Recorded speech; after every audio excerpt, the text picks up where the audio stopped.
Well, I'm sure by now most people have seen the rather appalling undercover video of two Planned Parenthood physicians who are talking to interlocutors who are posing as traders in the body parts of aborted children. While they slurp wine in elegant restaurants, the two physicians, both women by the way, talk about the price they'd expect for this service. But they also appraise the skill of the Planned Parenthood physicians, the abortionists who are able to do their work in such a way as to preserve the organs. One of the doctors even said that the skillful doctors can do it in a less crunchy way when they know that organs are being harvested. Now, the crunchiness she's talking about is the skull crushing and evisceration and dismemberment by knife and suction that's involved in the typical abortion. In fact, the second doctor, the moment I found the most bone-chilling was when she calmly said, when they told her, I think you're actually lowballing yourself here. You could expect more money. She said, oh, that's good because I would like a Lamborghini.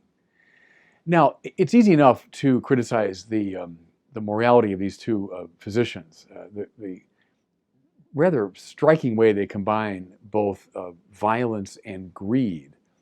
But I'd like to get at something a little bit broader, a broader issue, namely this appalling loss of a sense of the dignity of the human being, which you can see all over Western culture. I mean, just think for a second, and the figure is just overwhelming, staggering.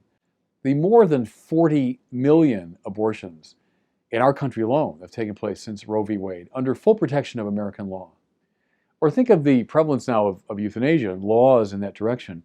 In some European countries, they're proposing euthanasia of children. Think, too, of the shocking violence on the streets of our cities. You know, my own hometown of Chicago, Chirac indeed, as the violence in our streets surpasses the violence in some of the battlegrounds of the Middle East. Now, where's this coming from? Well, it comes from the wickedness of the human heart, but I think it's aided and abetted very much by the attenuation of a sense of God and God's existence.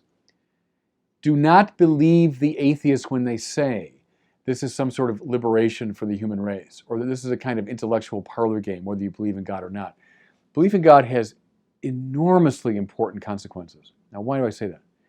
Because in the classical Western tradition, the dignity of the human person, the dignity of the individual, this inviolable quality, is tied directly to a belief in the Creator God.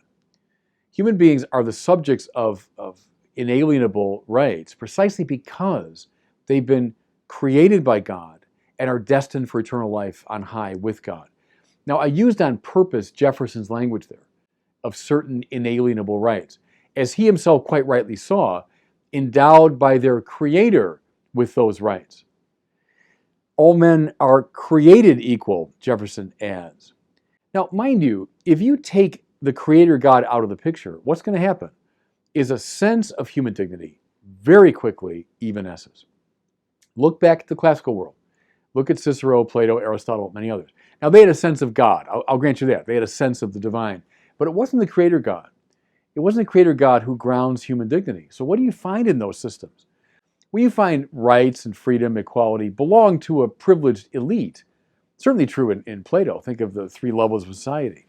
Or think of Aristotle. Only a handful of privileged elite get the full, protection and recognition of the law and participation in public life, etc.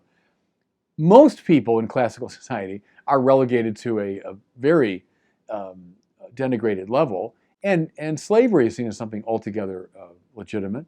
And if babies are a problem, well, the paterfamilias can decide just to expose them on the mountainside.